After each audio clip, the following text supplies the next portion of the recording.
전주 한옥마을에 위치해 있는 경기전 정전 앞에 서 있습니다.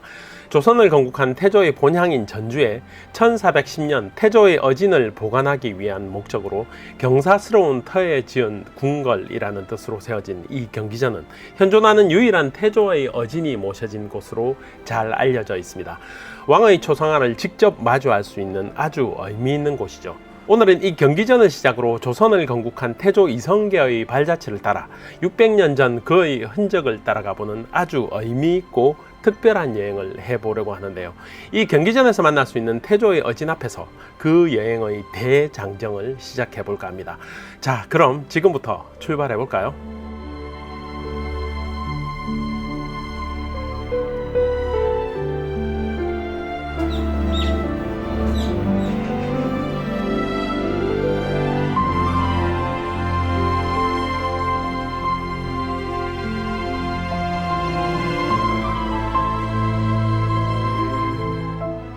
이곳은 경기전 동편에 위치한 전주사고입니다.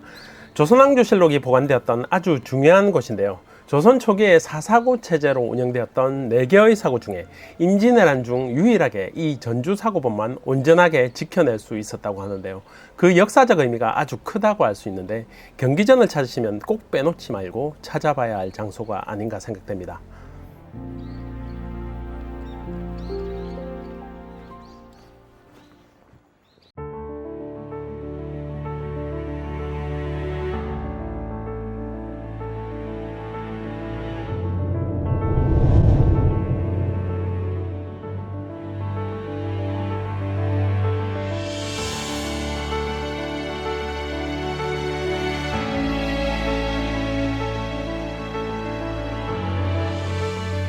여기는 전주 한옥마을이 내려다 보이는 오목대라는 곳입니다. 고려 우왕 때 남원에서 왜구를 상대로 황산대첩이라 불리는 큰 승리를 거둔 이성계 장군이 이곳에서 승전잔치를 열었다고 하는데요. 그때 한나라를 세운 유방이 불렀던 대풍가를 이성계 장군이 이곳에서 불렀다고 전해집니다. 이 오목대는 고종이 친필로 조선을 건국한 태조께서 말을 멈추고 머물렀던 곳이라는 뜻의 태조 고 황제 주필 유지라고 쓴 비석이 있는데 그만큼 조선의 왕실에서도 중히 여기는 태조의 기계를 상징하는 장소가 바로 이곳이 아닌가 생각됩니다. 이 오목대 뒤편에 있는 육교를 건너가면 이목대를 만날 수 있는데요. 이성계의 4대조 할아버지인 목조 이안사의 출생지로 고종의 친필로 목조대왕 구거유지라 쓴 비석을 만날 수 있으니 함께 둘러보시면 좋을 것 같습니다. 이렇게 태조 이성계의 본향이라 할 수 있는 전주에서 태조의 이야기들을 만나보았는데요. 이제 다음 이야기를 만나러 또 이동해 보겠습니다.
여기는 진안에 있는 마이산 탑사라는 곳입니다. 조선 후기 이감용이라는 사람이 손으로 쌓아 올린 신비한 돌탑들을 만날 수 있는 곳이죠. 이 마이산은 안마이봉과 순마이봉 두 개의 봉우리로 이루어진 산인데 그 형상이 마치 말의 귀 형상을 닮았다 해서 마이산이라 부른다고 합니다. 이 마이산은 전라북도 지방의 대표적인 명승으로 손꼽히는 곳이니 꼭 한번 찾아와 보시면 좋을 것 같습니다. 오늘은 이 탑사 뒤편에 있는 작은 절 은수사를 만나러 왔는데요. 태조 이성계가 새나라 건국을 염원하며 백일기도를 드렸다는 이야기가 전해지는 은수사로 이제 이동해 보겠습니다.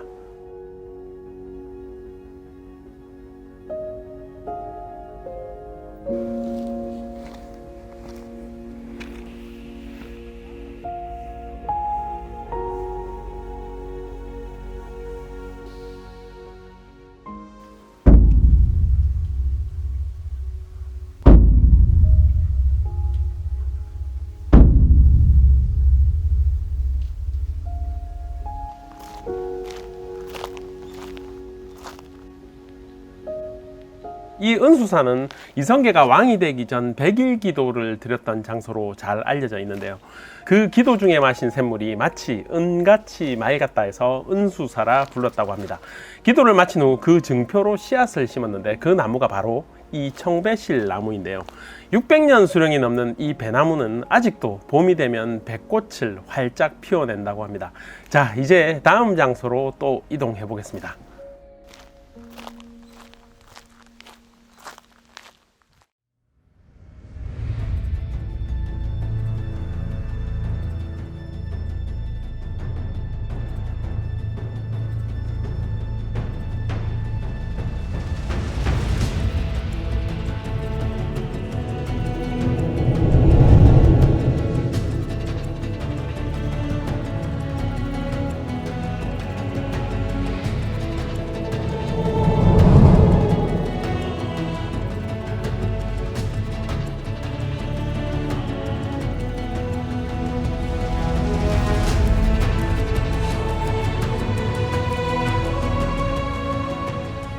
여기는 임실군 옥정어의 붕어섬을 조망할 수 있는 국사봉 전망대라는 곳입니다. 섬진강댐을 만들며 생성된 거대한 인공호수 위로 마치 붕어 모양을 닮은 섬이 생기게 되어 붕어섬이라고 부르고 있는데요. 그 풍경이 아름다워 임실의 명소가 된 곳입니다. 오늘은 이른 아침 이 붕어섬을 시작으로 임실에서부터 여행을 시작해 볼 건데요. 계속해서 여행을 이어가 보겠습니다.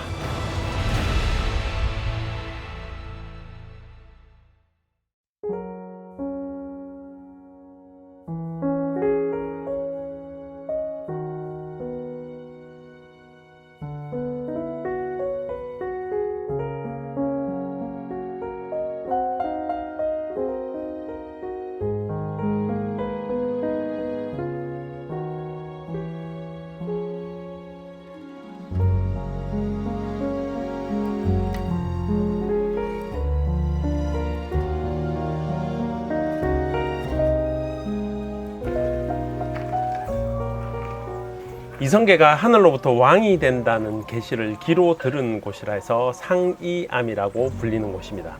고려를 건국한 왕건 역시 이곳에서 백일기도를 드리다가 건국의 계시를 받았다고 전해지는데요. 두 태조가 계시를 받은 곳이라 일명 왕의 숲이라 부르는 왕이 나는 천하명당이라고 합니다.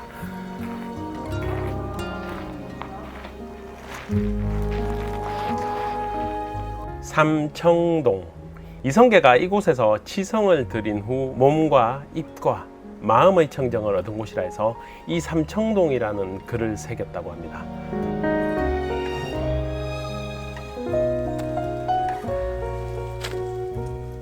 글씨가 아주 희미하게 보이는데 환희담이라는 한자가 새겨져 있습니다.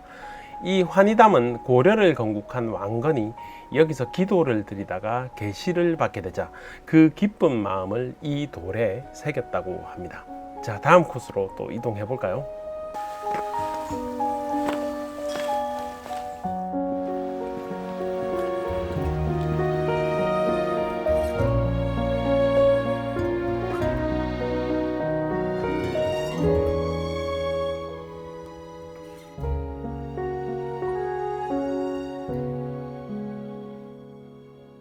금강의 발원지 뜸봉샘.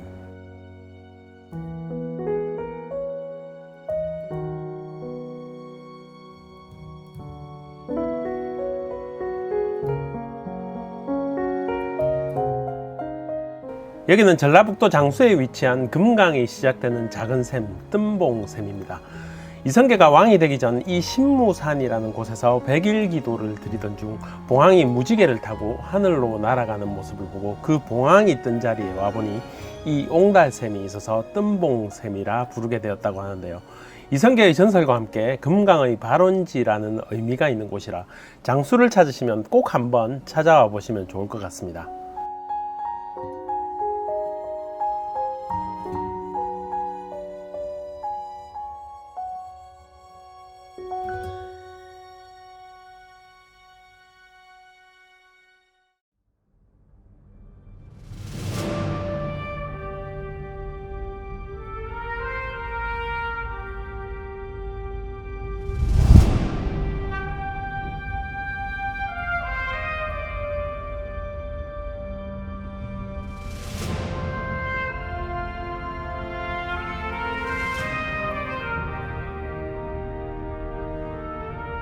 이성계의 이야기를 따라 이제 남원까지 왔습니다. 여기는 남원에서 벌어진 황산대첩의 전승을 기리기 위해 세운 황산대첩비지입니다. 원래 이 자리에 있던 황산대첩비는 일제강점기에 파손되어 바로 옆 파비각에 놓여져 있고요. 이 비석은 1957년 다시 건립된 비석입니다. 아군보다 10배나 많은 적을 대파했던 위대한 전투, 황산대첩의 현장에서 만나는 이 비석을 보니 왠지 모르게 가슴이 뭉클하네요. 바로 옆으로는 황산대첩이 끝나고 1년 후 남원을 다시 찾은 이성계가 자신의 이름과 당시 함께 싸웠던 장수들의 이름을 새긴 어휘각도 있으니 함께 둘러보시면 좋을 것 같습니다.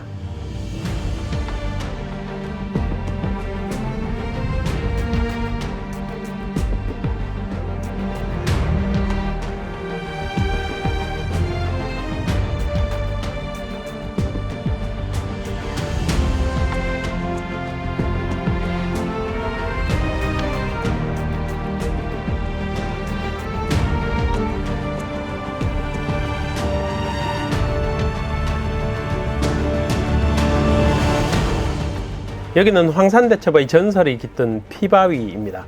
황산대첩에서 죽은 적장 아지발도와 왜구들의 피가 수일 동안 흘러 바위가 이렇게 붉게 물들었는데 그 후로 바위를 깨어도 붉은색이 나온다고 해서 피바위라 부르게 되었다는 전설을 간직한 곳입니다.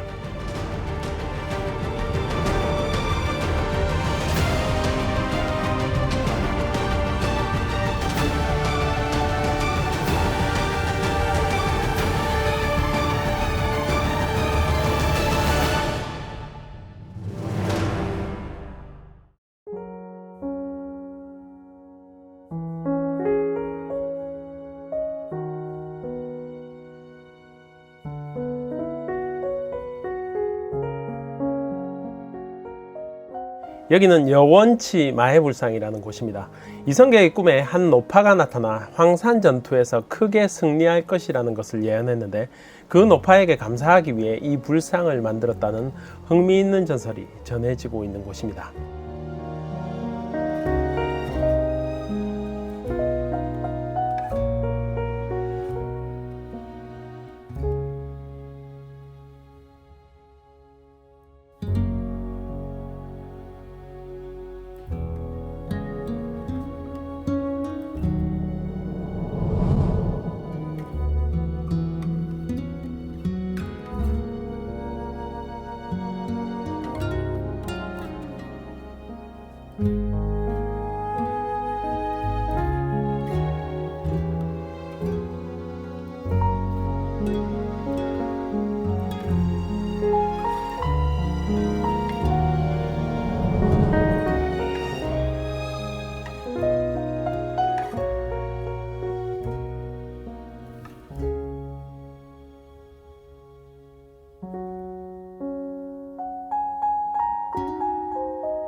여기는 우리나라 4대 누각으로 손꼽히는 강한루입니다.